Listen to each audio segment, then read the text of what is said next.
तकरीर और तमहीद के माशाअल्लाह बड़ी खुशी की बात है कि एक निकाह होना है।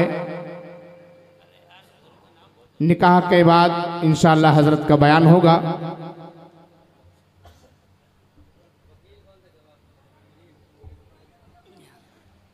आप हजरात खामोशी से बैठ जाएं, जो जहां है वहीं पे बैठ जाए, बार बार ऐलान ना किया जाए। जो सामने जगह खाली आप इसको पुर कर लें, जो सामने जगह खाली है इसको पुर कर लें। जो हजरात सामने खड़े हुए हैं बाअदब बैठ जाएं, आपके लिए बेहतर होगा।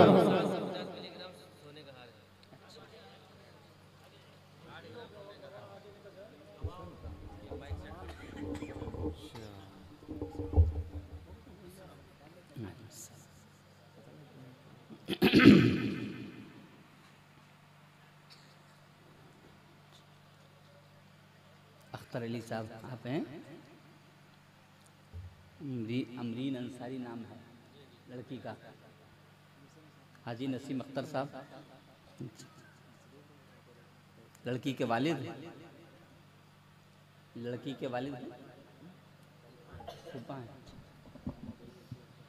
वालिद हैं। आइए आइए, लड़की के वालिद हैं।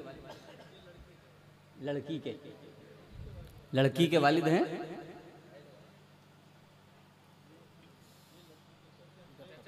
अच्छा अच्छा अच्छा, अलील। अच्छा अच्छा ठीक ठीक। अब्दुर्रहमान साहब, अब्दुर्रहमान साहब।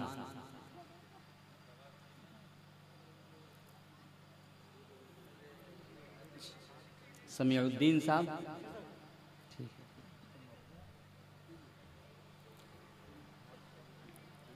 ये निकाह होने जा रहा है। मतलब लोगों ने कि इससे पहले जलसा जो हुआ था उसमें निकाह के सिलसिले में सुनाया गया था। उन लोगों ने उस पर अमल किया है और सादगी के साथ निकाह करने के लिए यहाँ पर आए हुए माशाअल्लाह। निकाह के अंदर लड़की से भी इजाज़त ली जाती है और लड़के से भी इजाज़त ली जाती है। बगैर इजाज़त के निकाह नहीं होता है। लड़की से इजाज़त लेने के लिए हुक्म ये है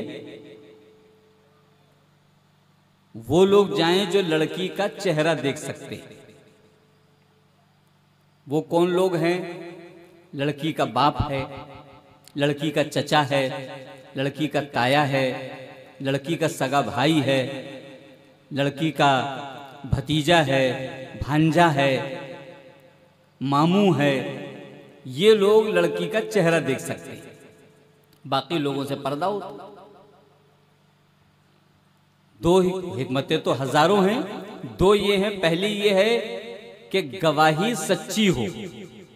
पर्दे के पीछे से किसने कह दिया कबूल है पता नहीं, चेहरा देख करके कि हाँ हमारे सामने इसने कबूल किया।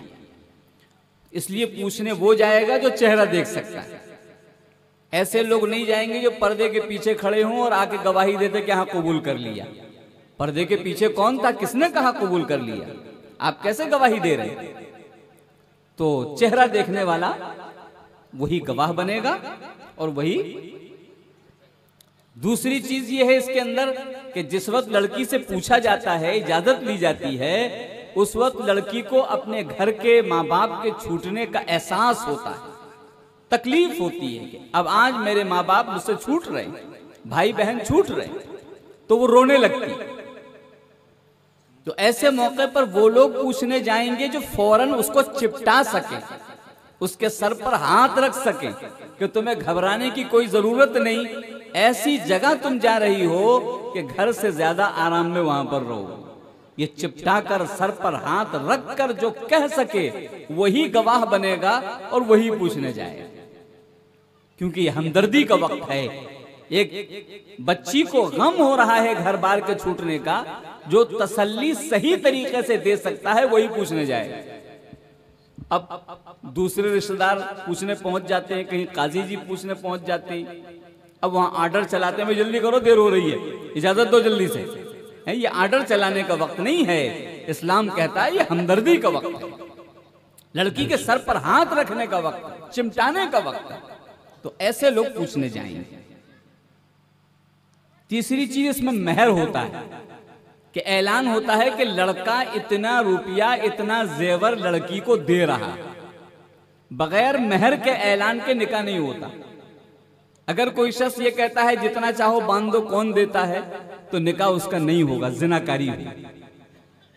पुख्ता इरादा होना चाहिए कि हम इसको देंगे।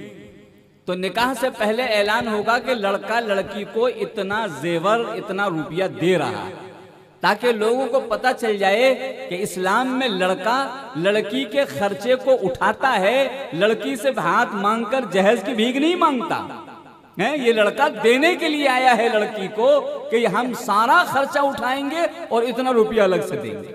ये ऐलान होगा तब जाके निकाह होगा, अगर ये ऐलान नहीं होगा तो निकाह नहीं। तो ये तीन बातें जो जरूरी थी इस वक्त मैंने अर्ज कर दी हैं, बाकी तो बड़ी तफसील है। निकाह का खुतबा पढ़ा जाएगा। निकाह के खुतबे के अंदर 4 मरतबा कहा जाएगा अल्लाह से डरो, अल्लाह से डरो, अल्लाह से डरो, अल्लाह से डरो। 4 मरतबा कहा जाएगा। ये अरबी में खुतबा है, 4 मरतबा कहा जाता है। इसलिए कि जब निकाह की वीडियो प्यारे हबीब इमामुल अंबिया सल्लल्लाहु अलैहि वसल्लम ने देखी कि क़यामत के करीब लोग निकाह कैसे कर रहे हैं, बजाय लड़का लड़की को दे वो लड़की से भीख मांगेगा, नाचेगा, गाएगा। मेहंदी लड़का भी लगा रहा है, हराम है। सोने की अंगूठी लड़का भी पहन रहा है, इस्लाम में हराम है। जेवर औरतों के लिए। तो जब आपने ये सारी वीडियो देखी तो आप फरमाने लगे अल्लाह से डरो, अल्लाह से डरो, अल्लाह से डरो, अल्लाह से डरो। 4 मरतबा कहा है। वही खुतबा पढ़ा जाएगा। ये अरबी में पढ़ा जाएगा, इसलिए मैंने उर्दू में इसका तर्जमा कर दिया।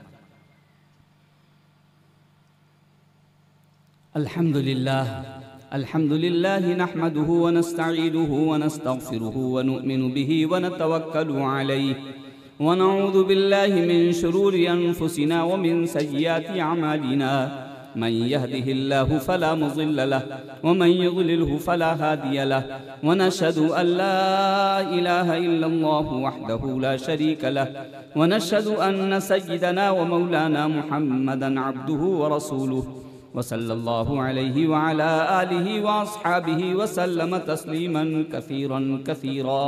अम्मा बाद फ़अऊज़ु बिल्लाहि मिनश शैतानिर रजीम। बिस्मिल्लाहिर रहमानिर रहीम। या अय्युहन्नासु इत्तक़ू रब्बकुमुल्लज़ी ख़लक़कुम मिन नफ़्सिन वाहिदतिन व ख़लक़ मिन्हा ज़ौजहा व बस्स मिन्हुमा रिजालन कसीरन व निसाअ वत्तक़ुल्लाहल्लज़ी तसाअलून बिही वल अर्हाम इन्नल्लाह कान अलैकुम रक़ीबा। वक़ाल तआला या अय्युहल्लज़ीना आमनू इत्तक़ुल्लाह हक़्क़ तुक़ातिही व ला तमूतुन्न इल्ला व अंतुम मुस्लिमून। वक़ाल तआला या अय्युहल्लज़ीना आमनू इत्तक़ुल्लाह वक़ूलू क़ौलन सदीदा युस्लिह लकुम अअमालकुम व यग़फ़िर लकुम ज़ुनूबकुम व मन युतिइल्लाह व रसूलहु फ़क़द फ़ाज़ फ़ौज़न अज़ीमा। वक़ाल रसूलुल्लाहि सल्लल्लाहु अलैहि वसल्लम अन्निकाहु मिन सुन्नती। वक़ाल रसूलुल्लाहि सल्लल्लाहु अलैहि वसल्लम फ़मन रग़िब अन सुन्नती फ़लैस मिन्नी। अमरीन साहब, अमरीन की जो चचा हैं यहाँ पर ना, हाजी नसीम अख्तर साहब वकील हैं यहाँ पे। इजाजत दे दी थी बच्ची ने, हैं? हाँ, इन्होंने बतलाया कि बच्ची ने इजाजत दे दी है, लिहाजा अब बच्चे से इजाजत ली जाएगी। लड़की ने तो वकील इनको बनाया था, हाजी नसीम अख्तर साहब को। उन्होंने मुझसे कहा है कि मैं निकाह पढ़ा दूं, लिहाजा वकालतन मैं अख्तर अली साहब से मुखातब हूँ।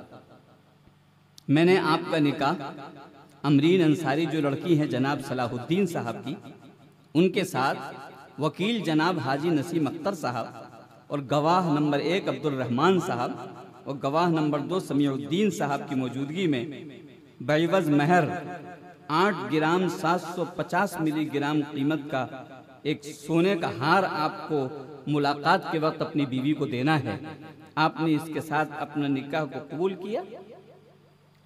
कहिए मैंने कबूल किया। हाँ, खाली कबूल किया कोई कहेगा तो निकाह नहीं होगा है। किसने कबूल किया पता नहीं, मैंने कबूल किया है। जब कह दिया तो दो लोगों ने सुना, भाई सुन लिया, समीउद्दीन साहब ने सुन लिया, नसीम अख्तर साहब ने सुन लिया। हाँ, जब लड़का इजाजत दे, कबूल करे और दो लोग गवाही दे दें कि हमने सुन लिया और इन्होंने इजाजत को हमने अपने कानों से सुन लिया है, तो निकाह मुकम्मल हो जाता है। अब जिसको शक हो कि जुबान से पता नहीं सही कहा है या गलत कहा, दोबारा कह लो है। जब एक मर्तबा ईमान वाला सबके सामने कह रहा है मैंने कबूल किया और गवाहों ने गवाही दे दी, अब दोबारा तिबारा कहने की क्या जरूरत है? कोई जरूरत नहीं, एक ही मर्तबा में निकाह मुकम्मल हो जाता है। जब निकाह मुकम्मल हो जाए तो फरमाया मुबारकबादी देनी चाहिए। मुबारकबादी क्या है कि अल्लाह आपको बीवी मुबारक हो और बीवी को आप मुबारक हो, हैं? और दोनों सारी जिंदगी खैर के साथ, आफियत के साथ, मोहब्बत के साथ जिंदगी गुजारें, ये दुआ दी जाती है। ये असल मुबारकबादी है। लोग ये करते हैं कि निकाह हो जाता है तो कहते हैं दूल्हे से खड़े हो जाओ। अरे भाई, जब निकाह कबूल कर लिया तो अब सजा क्यों दे रहे हो खड़े करने की? जिसका सबक याद ना उसे खड़ा कर दो। जब याद है उसने कबूल कर लिया, आप क्यों कर रहे हो खड़े हो जाओ? बहरहाल बेचारा मान लेता है, खड़ा हो जाता है। फिर कहते हैं अब हमको सलाम करो।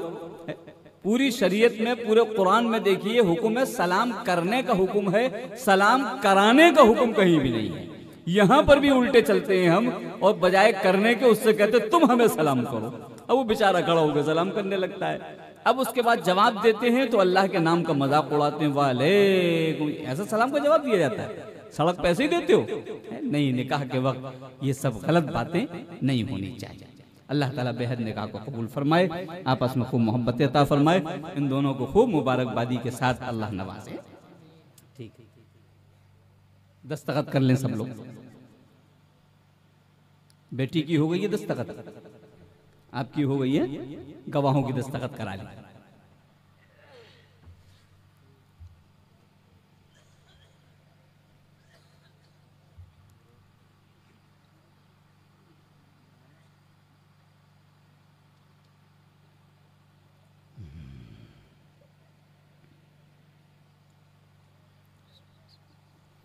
अल्हम्दुलिल्लाह, अल्हम्दुलिल्लाहि वकफ़ा वसलामुन अला इबादिहिल्लज़ीना इस्तफ़ा, अम्मा बअद। फ़अऊज़ु बिल्लाहि मिनश शैतानिर रजीम, बिस्मिल्लाहिर रहमानिर रहीम, इन्ना नहनु नज़्ज़लना ज़िक्र व इन्ना लहू लहाफ़िज़ून। मोहतरम हज़रात, मुअज़्ज़ज़ सामिईन किराम, हाज़रीन जलसा, और जहाँ तक मेरी आवाज़ पहुँच रही हो, पर्दों में, घरों में बैठी हुई उम्मत की बाइज़्ज़त माए बहन, अभी आप लोगों ने एक मंजर देखा कि इतने बच्चों के सरों पर पगड़ी बांधी गई। कितने बच्चे हैं भाई?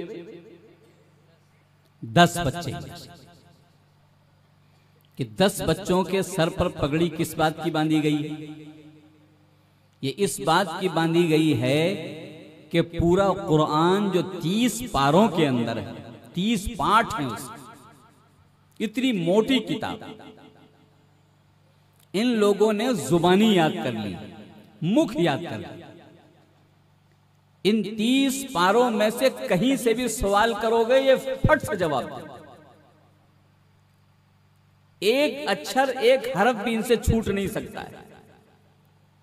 A to Z, शुरू से लेके आखिर तक सब ये पूरा कुरान सुना देंगे। पूरी दुनिया के अंदर कोई किताब ऐसी नहीं है कि जिसको इस तरह से याद कर लिया जाए।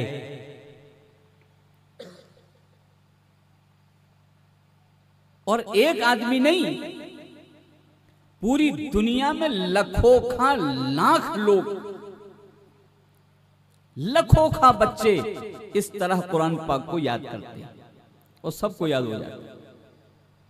4 साल का बच्चा पूरा याद कर लेता है, 5 साल का बच्चा पूरा कुरान 30 पारे याद कर लेता है, 6 साल का बच्चा पूरा कुरान याद कर लेता है।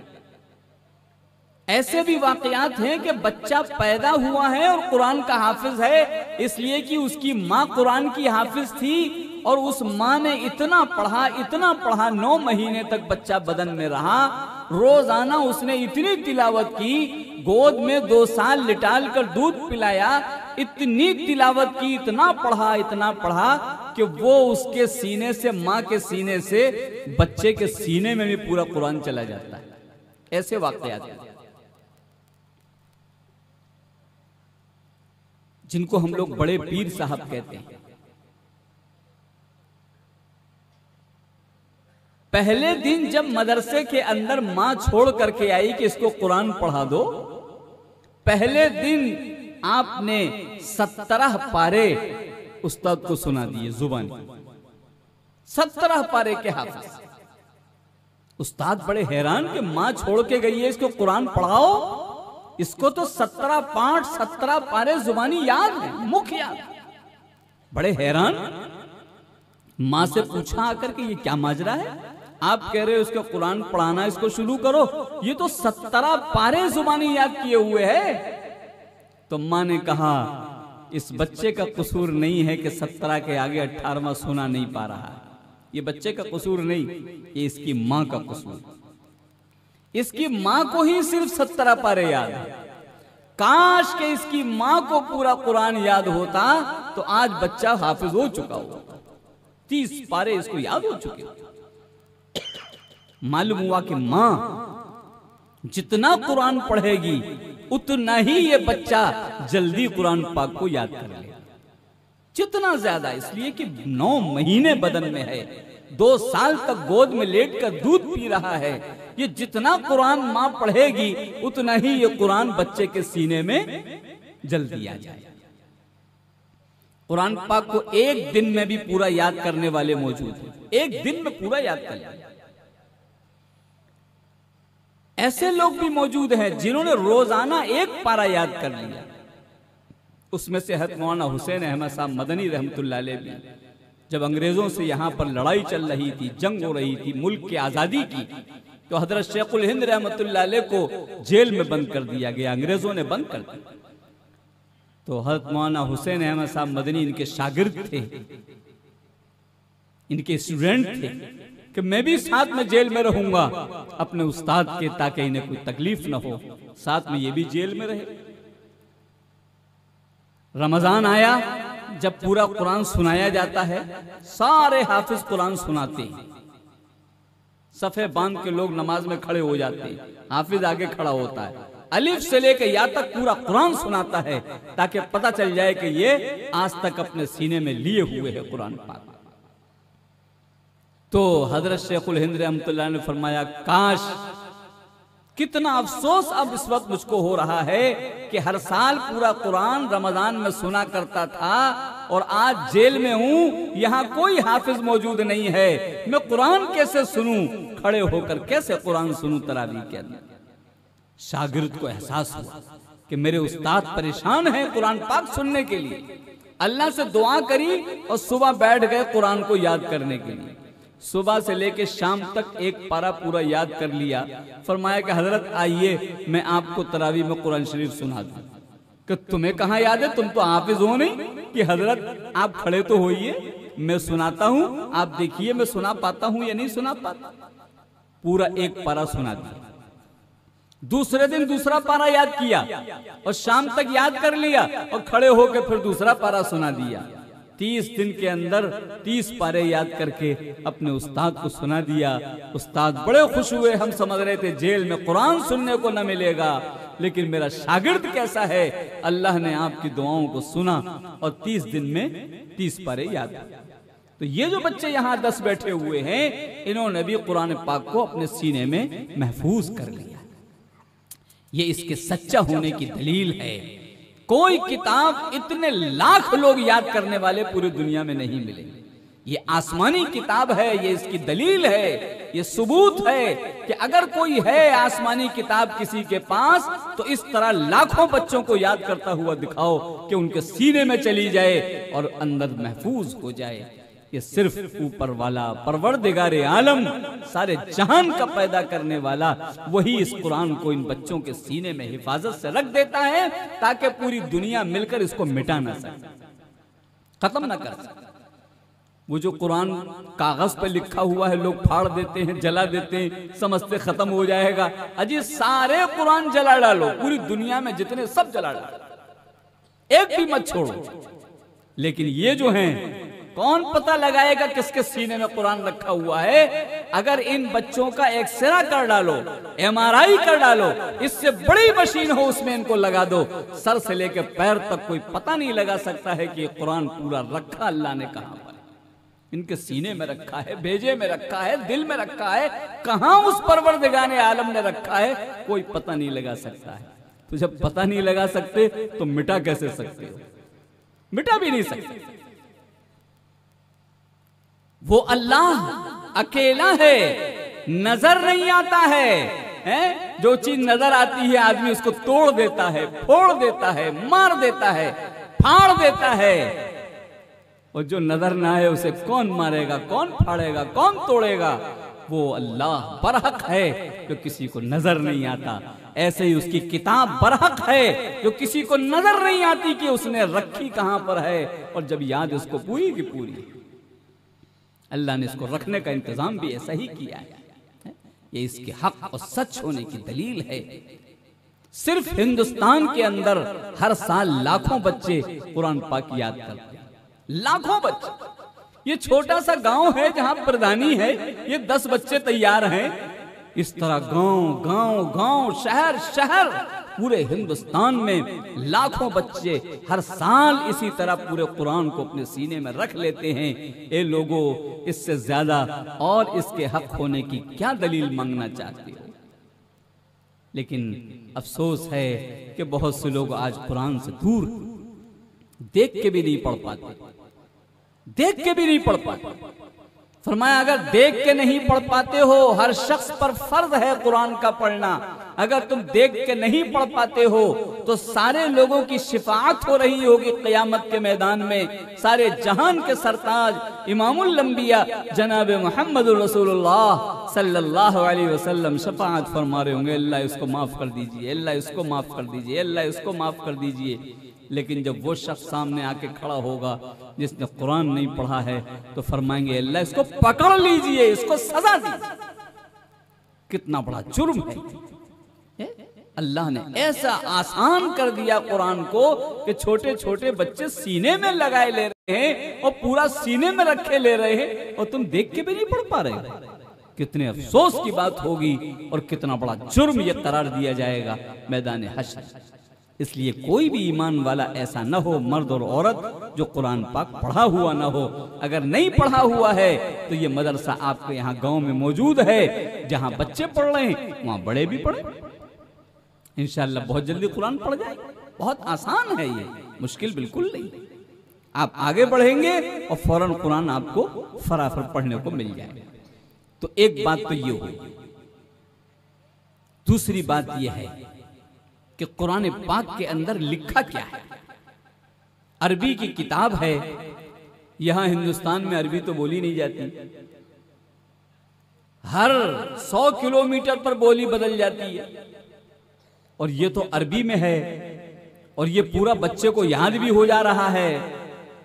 हालांकि इनकी जुबान में भी नहीं है, मादरी जुबान नहीं, फिर भी ये सीने के अंदर आया जा रहा है।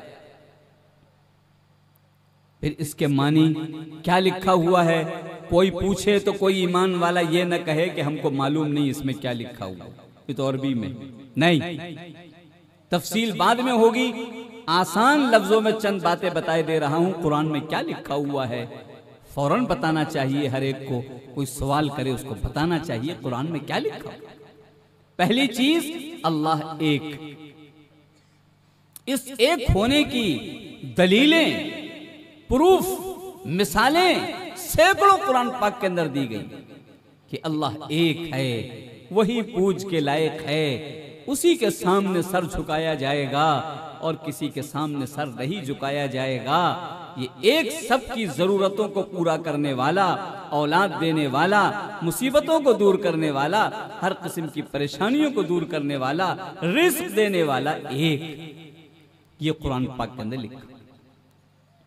एक मिसाल उसकी ये दी गई है कि अगर एक मुल्क के अंदर 2 वजीर आजम चुन लिए जाएं, 2 प्रधानमंत्री बना लिए जाएं, तो वो मुल्क तरक्की करेगा या टूट जाएगा?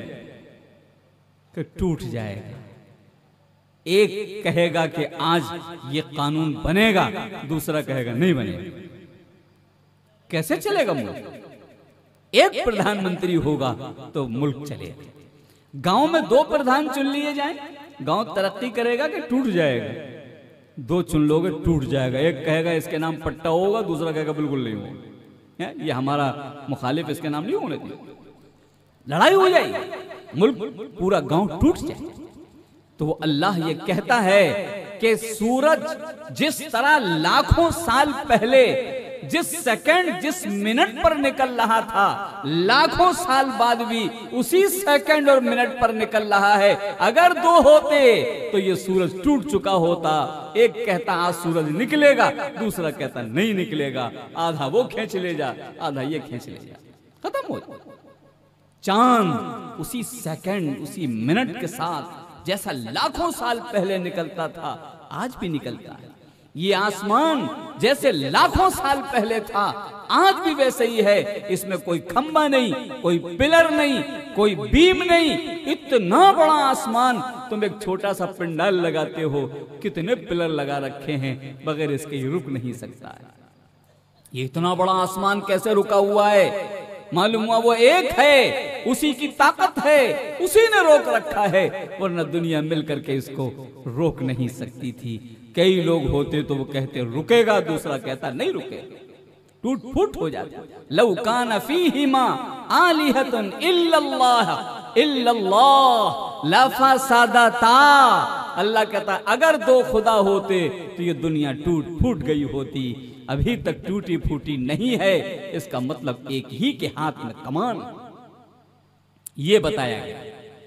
दूसरी बात बताई गई है कि वो हमको दिखाई नहीं देता है, लिहाजा उसका पैगाम, मैसेंजर, उसकी मैसेज लेकर के कोई आएगा और जो बंदों को बताया है कि ये कह रहा है अल्लाह, ये चाहता है अल्लाह, ये बताने वाले जो हैं वो पैगंबर कहलाते हैं।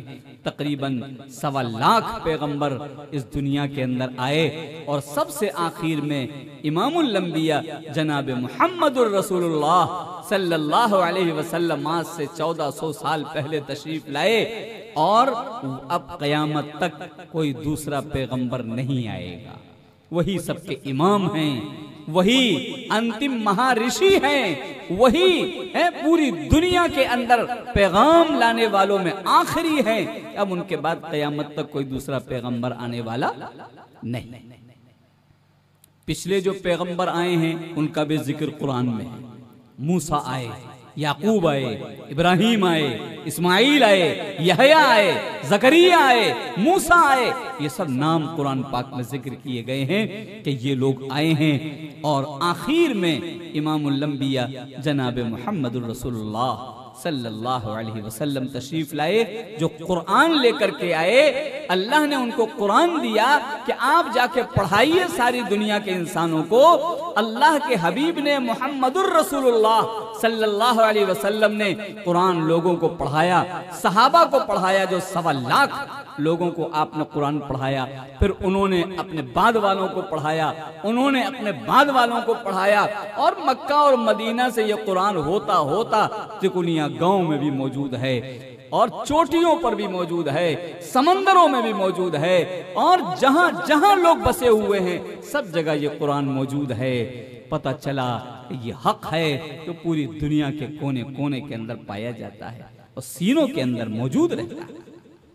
ये कुरान पाक में जिक्र किया गया, रसूलों का जिक्र, प्यारे हबीब सबसे बड़े। तीसरी चीज, मरने के बाद तुमको दोबारा जिंदा होना, मरने के बाद फिर तुम्हें जिंदा किया जाएगा और तुम्हारे करे धरे का हिसाब लिया जाएगा, दिया जाएगा। अगर हम ये समझें कि जिसने बुरा कर्म किया उसको चूहा बना दिया जाए, जिसने बुरा कर्म किया उसको कुत्ता बना दिया जाए, तो फिर हमने आपका पैसा मारा था, हमको कुत्ता बना दिया गया, तो आपको इंसाफ कहाँ मिला? पैसा तो आपका गायब हुआ था, आपको तो इंसाफ ही नहीं मिला। हमारे कुत्ता बन जाने से आपको इंसाफ कहाँ मिलेगा? आपको तो पैसे हमने चुराए थे। हक जब होगा जब हम पैसे हमसे आपको वापस करा दिए जाएं, तब इंसाफ होगा, वरना इंसाफ नहीं। अब दुनिया में ताकतवर आदमी किसी की जमीन पे कब्जा कर लेता है, किसी को मार के कत्ल कर देता है, किसी को कुछ करता है, किसी को कुछ करता है, गालियां देता है, जबर करता है, उल्टे सीधे जुल्म करता है। अब इसका हिसाब किताब कौन लेगा? दुनिया में तो मर गया कि अब ऐसे ही जो मजलूम था वो मजलूम ही रहेगा, उसको इंसाफ नहीं मिलेगा। इंसाफ मिलेगा। कुरान कहता है कि तुम्हें दोबारा जिंदा किया जाएगा, सबको एक मैदान में इकट्ठा किया जाएगा और वीडियो चलाई जाएगी। जैसे वीडियो हो जाती है 100 साल के बाद भी देखोगे कौन खा रहा था, कौन पी रहा था, कौन क्या कर रहा था, ऐसे वीडियो चलाई जाएगी। ये देखो तुमने इसको मारा है, ये देखो तुमने इसको गाली दी है, ये देखो तुम इसकी जमीन पे कब्जा कर रहे हो, ये देखो तुम इसे कत्ल कर रहे हो, ये देखो तुम फला औरत के साथ जिना कर रहे हो। ये सारी चीजें दिखला करके एक दूसरे से इंसाफ दिलाया जाए। वो इंसाफ वाले दिन को कयामत का मैदान कहते हैं। ये मरने के बाद दोबारा जिंदा होकर हर एक को इंसाफ दिलाना, ये कुरान कहता है ये होकर रहे। अब साइंसदान कह रहे हैं कि सूरज जिस रफ्तार से चल रहा है, ये लगता है कि अब ये टकरा करके खत्म होने वाला। यही तो कुरान कहता है कि ये सब कुछ खत्म होगा और खत्म होने के बाद दोबारा जिंदा होगा और दोबारा जिंदा करने के बाद हर एक का हिसाब व किताब किया जाएगा। जो अच्छा कर्म करेगा उसे जन्नत मिलेगी, जो गलत कर्म करेगा उसे जहन्नम मिलेगी। ये है तीसरी, कहते हैं आखिरत। ये कुरान पाक में जिक्र किया गया। जिन लोगों ने कहना माना उनके भी नाम जिक्र किए गए हैं कुरान में, जिन लोगों ने कहना नहीं माना उनका भी नाम कुरान में जिक्र किया गया है। सजा किसको किसको क्या क्या दुनिया में मिली उसका भी जिक्र किया गया है और किसे दुनिया में अच्छा बदला दिया गया उसका भी जिक्र कुरान के अंदर किया गया है। ये मुख्तसर तरीके से मैंने आपको बतला दिया। अब कोई ये ना कहे कि हमको नहीं मालूम कुरान में लिखा क्या है। आप फौरन कहिए तौहीद, रिसालत, आखिरत, अच्छे लोगों का जिक्र, बुरे लोगों का जिक्र और अच्छी अच्छी बातों के करने का हुक्म और बुरी बुरी बातों से रुकने का हुक्म कुरान में दिया गया। अब एक बात उसमें से जिक्र कर दी जाए। बुरी बात कौन सी कुरान में मना की गई है? कुरान के अंदर एक वाकया लिखा हुआ है करोड़ों साल पहले का। हजरत आदम और हजरत हव्वा, एक मर्द एक औरत अल्लाह ने पैदा किए और उन्हीं से पूरी दुनिया बसाई। सबसे पहले एक मर्द एक औरत। मर्द का नाम आदम, इंग्लिश में एडम कह देते हैं, और दूसरी जुबानों में दूसरा नाम कह देते हैं। जुबान का तो फर्क हो सकता है कि नाम बदल जाए, लेकिन है वो एक आदम, और हव्वा नाम है औरत का। ये दोनों जन्नत के अंदर पैदा हैं, जन्नत के अंदर रह रहे हैं। अल्लाह ने कह दिया था कि देखो इस पेड़ को मत खाना। इन्होंने भूले से उस पेड़ को खा लिया। फलम्मा ज़ाक़ा शजरता बदत लहुमा सौआतुहुमा। कुरान कह रहा है जैसे ही उन्होंने उस फल को खाया ये नंगे हो गए। कपड़े पहना कर जन्नत में रह रहे थे, सर से लेकर पैर तक दोनों को कपड़ा मिला हुआ था। जैसे ही वो फल खाया अल्लाह ने इनको नंगा कर दिया, सारे कपड़े उतर गए।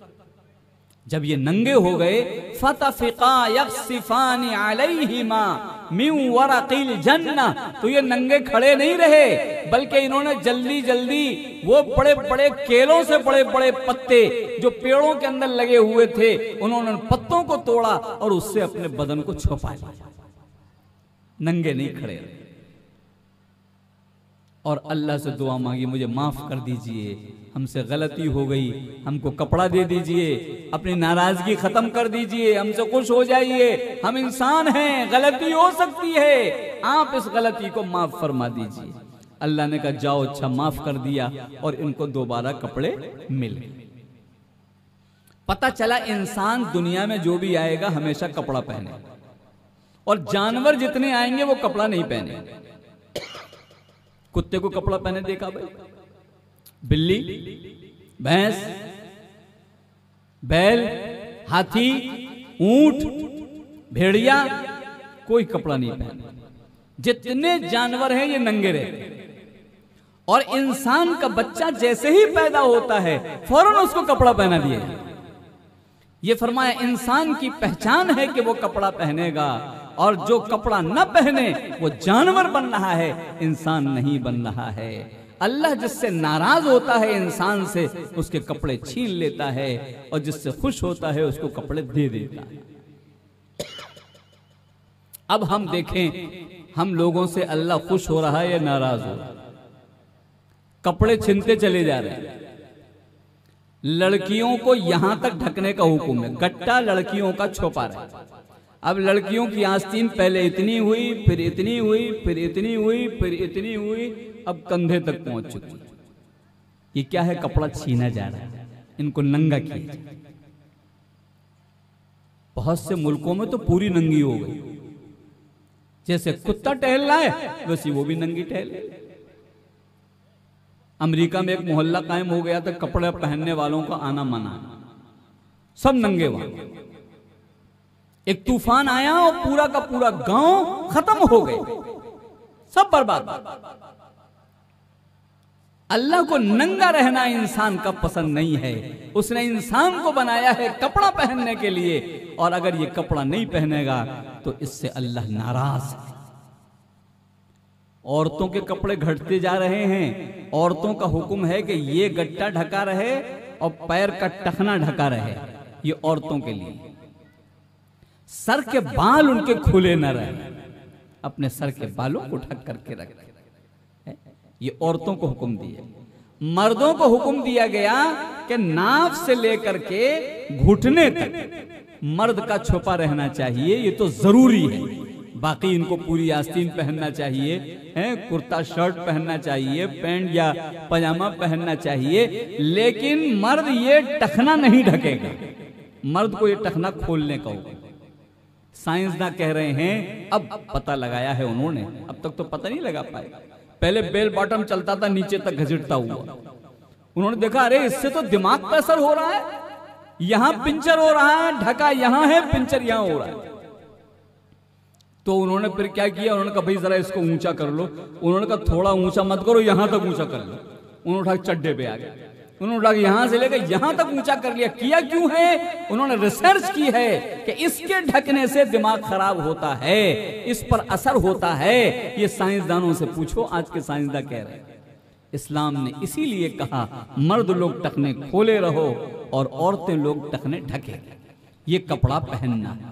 लेकिन अब मर्दों को भी समझ में यही आ रहा है कि हम भी नंगे अच्छे लगेंगे। उन्होंने भी पहले इतना खोला, फिर इतना खोला, अब सुबह सुबह देखो सब इतना पहन पहन के टहले। उनको पता ही नहीं है घुटना खोलना इस्लाम ने, कुरान ने मना किया। ये घुटना खोलोगे बेशर्म हो जाओ, अल्लाह तुमसे नाराज हो जाएगा, तुम्हें ये जहन्नम के अंदर जाएगा पैर तुम्हारा, जिनके घुटने सबके सामने खुले रहते हैं। अब तो और जगह आ गई है, मर्दों ने पैंट फाड़ना शुरू कर दी, यहां से फाड़ दो, यहां से फाड़ दो, यहां से फाड़ दो, फटीचर। और वो फटीचर बड़े फक्र से सीना तान के चल रहे हैं, जैसे जानवर सीना तान के चलता है। हमें नंगा हो गए, हम तो नंगे रहते हैं। ये भी नंगा होने को पसंद करने लगा और अपनी पैंटों को फाड़ फाड़ करके पहनने लगा। ये कितना कितना अकल से गई गुजरी बात है। फटे कपड़े कौन पहनता था? इंसान ने कभी फटे कपड़े नहीं पहने, पेवन लगा लेता था, सिल लेता था।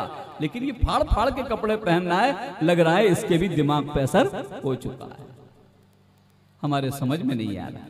ये कुरान ने हुक्म दिया कि तुम कपड़ा पहनो। ए इंसानों, तुम इंसान हो, जानवर नहीं हो।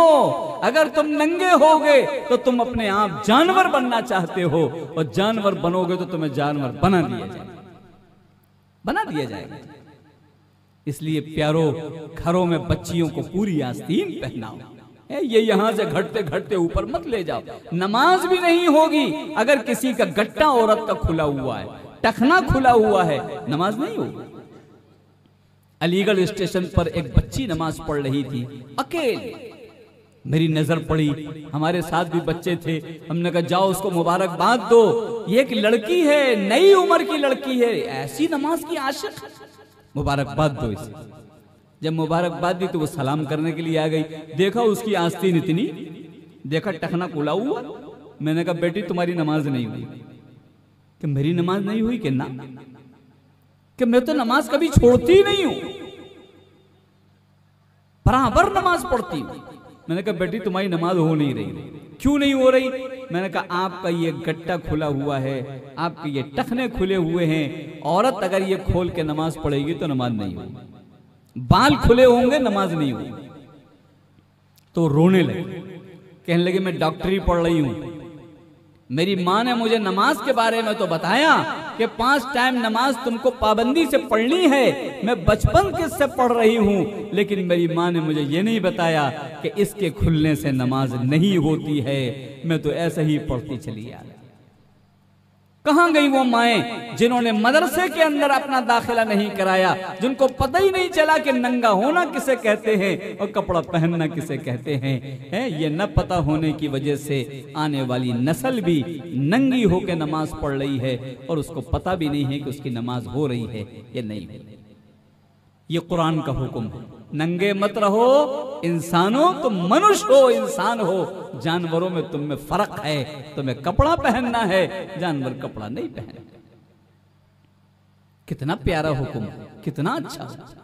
लेकिन हमने इन हुक्मों को खत्म कर दिया। एक और हुक्म बता दूं, एक हुक्म फरमाया गया निकाह आसान करो, निकाह वक्त पर फौरन कर लिया करो।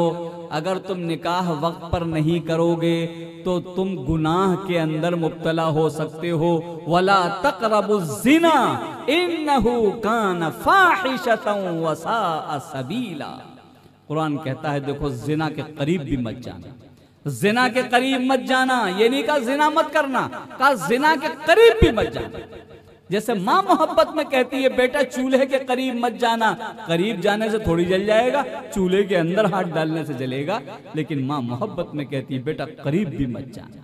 ऐसी अल्लाह मोहब्बत में अपने बंदों से कह रहा है जिना के करीब भी मत जाना। निकाह इस्लाम में इतना आसान कि जिना मुश्किल, निकाह आसान। हमने निकाह को मुश्किल बना दिया, जिना को आसान बना दिया। जिना यहां पाया जाता है, लेकिन जहां इस्लामी हुकूमत है वहां जिना नहीं पाया जाता।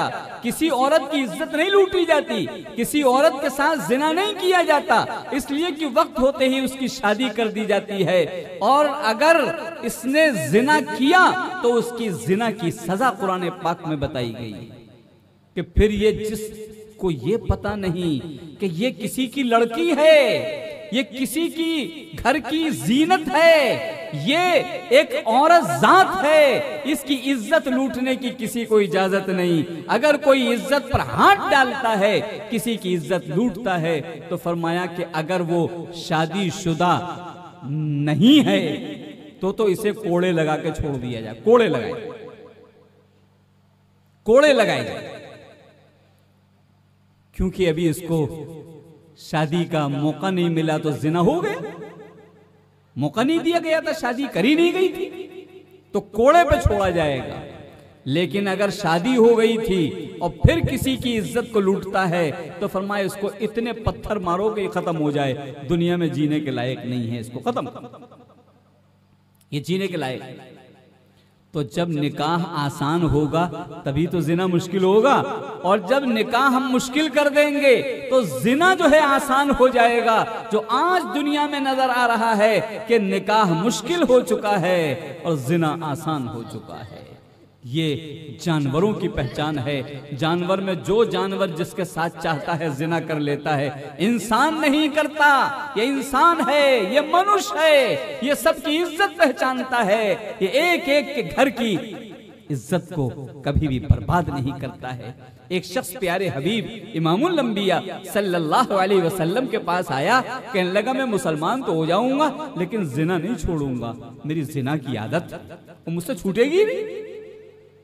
आपने उसको बिठाला, खिलाया, पिलाया, उससे प्यारी प्यारी बातें करी, फिर बीच में आपने उससे सवाल किया कि तुम्हारी कोई बहन है कि हाँ, मां जिंदा है कि हाँ।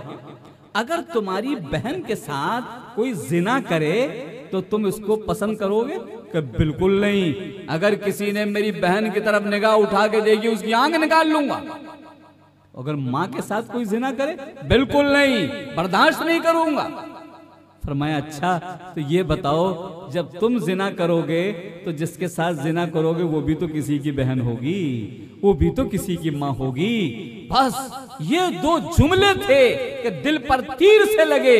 जब तुम अपनी बहन के साथ ये काम पसंद नहीं कर सकते तो फिर दूसरों की बहनों के साथ ये काम क्यों करते हो? तुम इंसान हो, जानवर नहीं हो। कहते फौरन बात समझ में आ गई कि आज के बाद से मैं जिना नहीं करूंगा और किसी की तरफ गलत निगाह नहीं उठाऊंगा। यह है कुरान का पैगाम, यह है कुरान का हुक्म है। फरमाया कि देखो ए लड़के वालों, जब तुम्हारी शादी हो, फरमाया कि शादी में कोई पैसा न हो, 2 रुपया भी किसी के पास न हो, इस्लाम में फिर भी शादी हो जाती है। मेहर देना जरूरी है, ऐलान करना जरूरी है, मैं लड़की को इतने रुपये दूंगा का उधार कर दो, शादी हो जाए। अभी नहीं है मेरे पास देने के लिए, थोड़े थोड़े करके दे दूंगा, निकाह हो जाए। 2 रुपया नहीं है और निकाह हो जाए। इतना आसान निकाह इस्लाम में किया गया ताकि जिना की तरफ कोई न जाए। फरमाया जब तुम्हारी शादी हो, एक जवानों कोई लड़का आता था, या रसूल अल्लाह सल्लल्लाहु अलैहि वसल्लम मेरी शादी हो गई। फरमाया खाना खिलाया? कि खाना तो नहीं खिलाया। कि फिर कैसी शादी भाई? तुम एक लड़की को लेकर के आए हो, 18 साल की, 20 साल की, 22 साल की, तुमने एक जोड़ा कपड़ा उसका कभी नहीं बनाया, तुमने कभी उसका इलाज नहीं कराया, तुमने कभी उसको खाना नहीं खिलाया, दूसरे घर में पली और 20 साल तक पढ़कर जवान हुई, उसने तुम्हें दे दी, निकाह करके तुम घर में ले आए। तुम्हें खुशी नहीं हुई? पली पलाई लड़की मिल गई। अरे खुशी होनी चाहिए। जाओ खाना खिलाओ, चाहे 2 ही लोगों को खिलाओ, चाहे 3 ही को खिलाओ, खुशी में कुछ तो करो, जा करके खाना खिलाओ, आओ लिम जाओ खाना खिलाओ। लेकिन अगर कोई लड़की वाला आया और उसने कहा मेरी लड़की की शादी हो गई, तो हुजूर ने किसी से नहीं कहा कि तुमने खाना खिलाया या नहीं खिलाया। क्यों भाई? शादी तो वहां भी हुई है। जब लड़के की शादी हुई तो कहा खाना खिलाओ, और जब लड़की की शादी हुई तो किसी से नहीं कहा खाना खिलाओ। क्या वजह है? फरमाया कि ये कुरान है, ये प्यारे हबीब हैं, ये सारे जहान के सरताज हैं, ये रहमत वाले नबी हैं, जहमत वाले नबी नहीं हैं। जहां तक कोई नहीं पहुंचेगा वहां तक ये पहुंचते। फरमाया देखो लड़की की जब शादी होती है, तो जब लड़की की शादी होती है तो बाप का कलेजा मुंह को आ रहा होता है कि इसने 20 साल तक हमारी खिदमत की, कपड़े धुल धुल कर पहनाए, रोटी पका पका के खिलाई, रोजाना प्रेस कर कर के कपड़े दिए, सर में तेल डाला, हाथ पैर दबाए, बर्तन धुले, घर की सफाई की, घर में झाड़ू लगाई, हर काम इसने हमारा किया। एक आवाज देते थे और फौरन ये हाजिर हो जाती थी, काम करती थी। आज ये घर छोड़ करके जा रही है, उस बाप से पूछो उस पर क्या बीतती है। ये मेरी लख्त जिगर, ये मेरी प्यारी बेटी आज के बाद मुझे छोड़ के चली जाएगी। अब मेरा काम कौन करेगा? मुझे आते ही पानी कौन पिलाएगा? मेरे उठते ही चप्पल कौन सीधी करेगा? मुझे ये खाना कौन खिलाएगा? ये बाप का कलेजा मुंह को आ रहा होता है। और माँ बाजी तो देखी बेहोश हो के गिर जाती, बेहोश। आज बेटी मुझे छोड़ के जा रही, 20 साल तक पाला है, 20 साल तक इसने खिदमत की है, आज घर छोड़ के जा रही है। भाई रोता है, बहन रोती है, ये पूरा घर रो रहा होता है। तो प्यारे हबीब ने फरमाया जिस घर में लोग रो रहे हों उस घर में खाना नहीं खाया जाता है, उस घर में खाना नहीं खाया जाता। जहां लोग खुश हो रहे हैं, लड़का पली पलाई लड़की लाया है, वहां खाना खाया जाएगा। और लड़की जिस घर से जा रही, यहां तो मौत का मंजर है, यहां तो मौत का मंजर है। मौत के मंजर में खाना नहीं खाया जाए। मैं एक जगह से गुजर रहा था, एक शख्स आया, मौलवी साहब खाना खा लीजिए। मैंने काहे का खाना? कहने लगे मौलवी साहब मेरी बेटी की शादी। मैंने बाप से पूछा तुमने खाना खाया? तो बाप बोला कि मैंने तो खाना नहीं खाया। मौलवी साहब मेरी तो बेटी मुझे छोड़ के जा रही है, मेरे हलक से लुकमा कहाँ उतरेगा? मैंने कहा सही कह रहे हो, यकीनन तुम्हारे हलक से लुकमा नहीं उतरेगा। ये पली पलाई लड़की जिसको तुमने अपने हाथों से पाला और इसने तुम्हारी खिदमतें की हैं, सब कुछ तुम्हारे ऊपर निछावर कर दिया है, आज छोड़ कर जा रही है, यकीनन तुम्हारे हलक से लुकमा नहीं उतरेगा।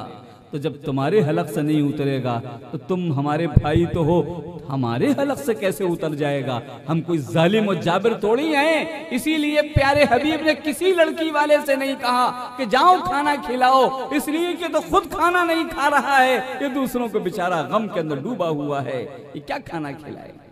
नहीं, लड़की के यहाँ खाना नहीं खाया जाए। कितना आसान है निकाह, कितना आसान। खाने का भी इंतजाम नहीं करना है लड़की वाले, खाना भी नहीं खिलाना, इससे आसान शादी क्या हो? लेकिन हमने आज इतना बड़ा बोझ अपने सर पर रख लिया है, पहाड़ रख लिया है कि शादी के नाम से लोगों को पसीने आते, पसीने आते। रामपुर के इलाके में जाना हुआ तो पता चला कि लड़के वालों ने इतनी बड़ी डिमांड की थी कि उतना पैसा देने के लिए नहीं था। उसने डिमांड पूरा करते करते देखा कि पैसा नहीं है मेरे पास। वो अस्पताल गया और उसने अपनी एक किडनी बेची और किडनी बेचकर उसने लड़के वालों की डिमांड को पूरा किया। ये जानवर हैं कि इंसान हैं? इंसानियत नहीं है, मनुष्यता इनमें नहीं है, ये मनुष्य नहीं है, ये इंसान नहीं है, ये जानवर और दरिंदे और भेड़िए हैं। इंसानों से इनका कोई ताल्लुक नहीं है। प्यारो, कभी भी ऐसा मंजर अपने घरों में मत आने देना कि तुम लड़की के सामने हाथ फैला रहे हो कि हमको इतना रुपया चाहिए। कैसे मर्द हो? अल्लाह ने तुम्हें मर्द बनाया, औरत को कमजोर बनाया और तुमसे कहा कि इस औरत का ख्याल रखना, इसको खिलाना, इसको पिलाना, इसको उड़ाना, इसकी एक एक जरूरत को पूरा करना। वो मर्द आज चूड़ियां पहन रहा है और कहता है कि बेड हमारे अपने साथ हमारा भी लेते आना, डबल बेड लेके आना। वो लड़की वालों से, लड़की से कहता है कि हमारा भी चौकी चक्का लेते आना और हमारा भी कूलर लेते आना, हमारी भी एसी लेते आना। ये कितना बेहुदा और कैसा लालची और कैसा भिखारी इंसान है। इससे बड़ा भिखारी कौन हो सकता है? इसलिए इस्लाम में मना किया गया, हरगिज़ नहीं। मर्द देगा, मेहर देगा, ये हाथ नहीं फैलाएगा लड़की के सामने। इसलिए मेरे प्यारो, कुरान पढ़ रहे हो, कुरान की निस्बत से हम यहाँ जमा हुए हैं, इस कुरान के हुक्मों को मानो। अगर कुरान के हुक्म को हमने नहीं माना तो फिर हमारा ये पढ़ना, ये पढ़ाना, ये पगड़ी बांधना सब बेकार हो जाएगा अगर हमने कुरान के हुक्म को नहीं माना। इरादा करो, इंशाअल्लाह ताला आज के बाद से हमारे घर में कोई नंगा नहीं रहेगा। हाथ उठा के बताओ भाई, सब लोग इरादा करते हैं? इंशाअल्लाह बच्चियों को भी समझाओ कि उनको कपड़ा पहनाया गया है, तुम्हें जानवर नहीं बनाया गया, इंसान बनाया है। ये लोगों ऐसे कपड़े न पहनो जिनसे तुम्हारे टुंडी नजर आने लगे। सबके सामने मत नहाओ, अंडरवियर पहन के सबके सामने मत नहाओ। लुंगी पहन लो, तुम्हारे घुटने छुपे हो तब नहाओ सबके सामने। और अगर नहीं हो तो फिर गुस्ल खाले के अंदर चले जाओ, दरवाजा बंद करके नहाओ। सबके सामने नंगे कभी मत होना। ये नंगे हो जाना, टुंडी खोल देना, तुम जानवर बन जाओगे और जानवर वाली बातें तुम्हारे अंदर आ जाएंगी। तो ये कुरान के मैंने 2 हुक्म जिक्र किए हैं। अल्लाह तबारक ताला हम सबको इसको सुनकर, इसको समझकर इस पर अमल की तौफीक नसीब फरमाए। एक तो नंगा नहीं रहना है, दूसरे एहतियात करो कि लड़की के दरवाजे पे खाना मत खाओ। लड़की के दरवाजे पे खाना मत खाओ। गमज़दा माँ है, गमज़दा बाप है, गमज़दा भाई है, गमज़दा बहन है, तुम उससे खाने मांग रहे हो। ये इंसानियत का तकाजा नहीं कहलाता है, इंसानियत के खिलाफ बात है। 150 लोग ले जाकर उसके दरवाजे पे पटक रहे हो कि हमें नहीं, इनको भी खाना खिलाओ। अरे क्या कर रहे हो भाई?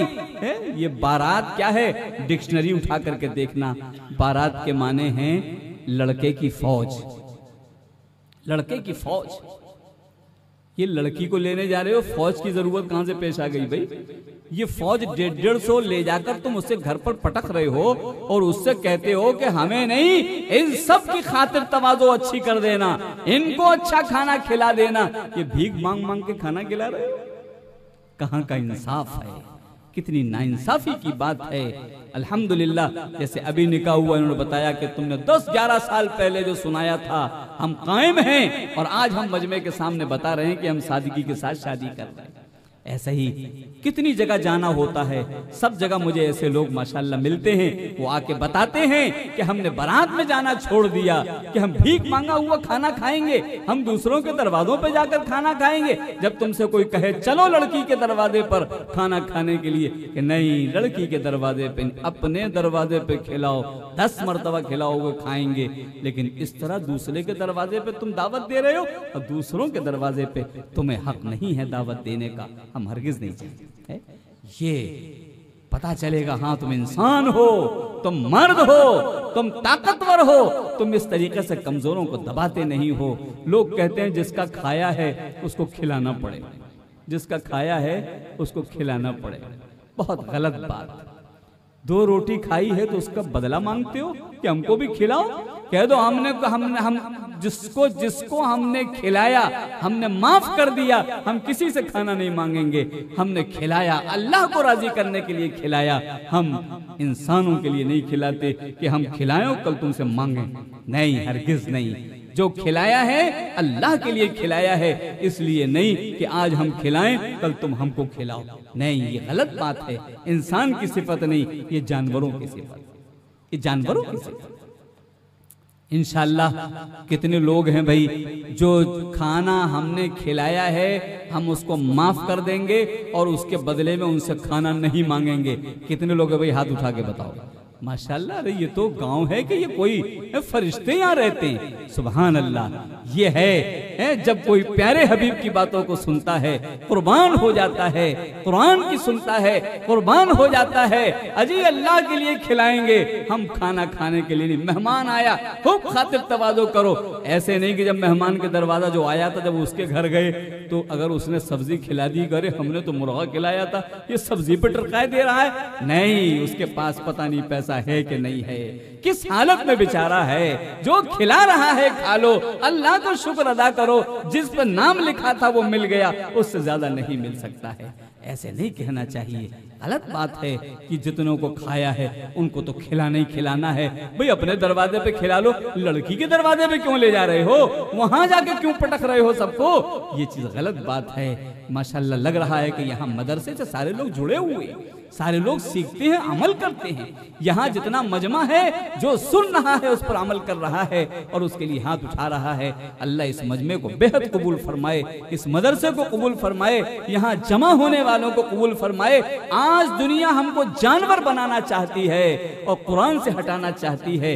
अल्लाह हम सबको इंसान बना के जिंदा रखे और इंसान ही बनाकर दुनिया से उठाए। जानवरों वाली कोई बात भी हमारे अंदर नहीं आनी चाहिए। जानवर खड़े खड़े खाता है, इंसान बैठ के खाता है। जानवर खड़े खड़े खाता है, इंसान बैठ के खाता है। बैठ के खाना, खड़ा खड़े खिलाया जाए कि भाई हम जानवर नहीं हैं, कहीं कुर्सी दे दो भाई हम उस पर बैठ के खा लें, खड़े होकर हम नहीं खा सकते। वो कैसे पता नहीं लोग खाते हैं। एक हाथ में प्लेट, उसी में सालन, उसी में रोटी, उसी में सब कुछ। आखिर खाए तो कैसे, जानवर तो मुंह से खा लेता है, इसलिए तो वो खड़े खड़े। तुम तो हाथ से खाते हो, कैसे खाते हो वही पता भी नहीं चलता। उसने चंद बोटे बच गया डस्टबिन में। ये बचा हुआ खाना इस तरीके से फेंकना, खा नहीं पा रहे हैं तो फेंक रहे हैं। ये जानवर हैं, इंसान नहीं है। अल्लाह हम सबको कुरान पाक के हुक्म के मुताबिक इंसान बन के जीना नसीब फरमाए और जानवर बनने से हम सब की हिफाजत फरमाए। व आखिरु दावाना अनिल हम्दुलिल्लाहि रब्बिल आलमीन। दुआ कर लीजिए।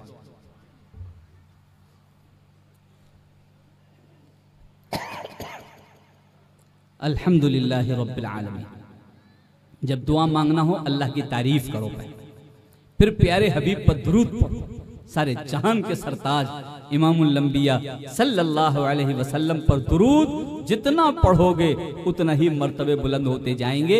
एक दुरूद हमसे छूट रहा है। वितर की नमाज में दुआए कुनूत के बाद हम फौरन रुकू कर देते हैं। दुआए कुनूत के बाद दुरूद पढ़ना चाहिए, फिर रुकू करना चाहिए। कौन सा दुरूद?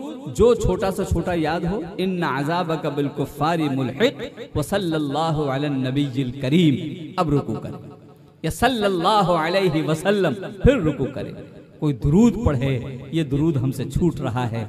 दुआ से पहले दुरूद, दुआ के बाद दुरूद, तो ये दुआए कुनूत है। वितर की नमाज में दुआ मांगी है तो उसके बाद दुरूद भी तो पढ़ो, तभी तो रुकू होगा। बगैर दुरूद पढ़े हम रुकू कर देते हैं, ये गलत बात है। सारी किताबों के अंदर लिखा हुआ है, बड़ी बड़ी जितनी किताबें हैं सब में सहाबा पढ़ते थे, अइम्मा पढ़ते थे, सारे लोग। देवबंद के फतवे में भी है, शाही के फतवे में भी है, इमदादुल फतावा में भी है, बड़े बड़े फतवों में सब में है कि ये दुरूद हमसे छूट रहा है।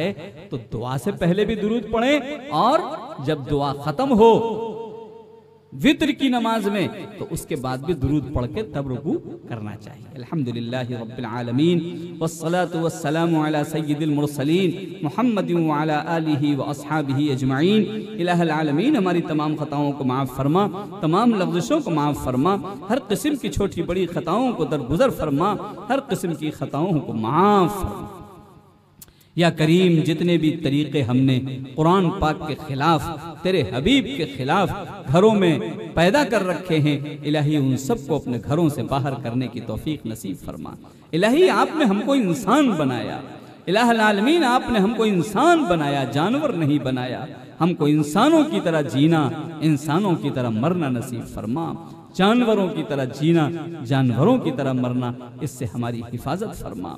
इलाहुल आलमीन आज हमारे जानवरों की तरफ इतने हम पड़ गए कि घर में बाप बीमार है, कोई उसको हाथ पकड़कर चलाने वाला नहीं, लेकिन उसी का बेटा कुत्ते की जंजीर पकड़े टहलाता घूम रहा है, बाप का हाथ पकड़ने को तैयार नहीं है। जब हम जानवर बने तो जानवरों ही की तरफ बढ़ गए, अपने सगे बाप को तड़पता हुआ, अपनी सगी माँ को तड़पता हुआ छोड़कर कुत्ते को टहला रहा है।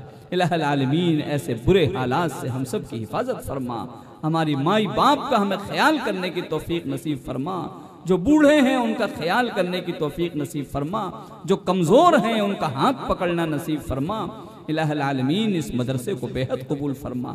जिन बच्चों के सरों पर पगड़ी बंधी है, जिनके सीनों में आपने कुरान दाखिल किया है, कोई गुनाह करता है तो आप सीने से कुरान को निकाल भी लेते हैं। इलाहुल आलमीन इस बुरे वक्त से हम सब की हिफाजत फरमा। आपने हमारे सीने में कुरान दिया है तो हमें गुनाह से बचना नसीब फरमा। मरते दम तक सीने में कुरान पाक की हमारी हिफाजत फरमा। इलाहुल आलमीन इस मजमे को कबूल फरमा, जमा करने वालों को कबूल फरमा, इंतज़ाम करने वालों को कबूल फरमा। यहाँ के जवान बड़े जोशीले और बड़े ही मेहनत करने वाले और बड़े लगन के साथ लगे रहने वाले, जिन्होंने जन मन धन के साथ इस जलसे का इंतजाम किया है, इलाहुल आलमीन इन सबको नमाजी बना दे, इन सबको मुत्तकी बना दे, इन सबको परहेजगार बना दे, इन सबको भीख मांगने से बचा ले, इन सबको जमा मर्द रह करके जीने की तौफीक नसीब फरमा। इन सब की मग़फ़िरत फरमा, इनको बेहतरीन सिला अता फरमा। इस मजमे के अंदर लोगों ने हाथ उठा उठा करके कुरान पाक पर चलने का और प्यारे हबीब की बात मानने का इरादा किया है। इनके हाथों को बेइंतहा बुलंद फरमा।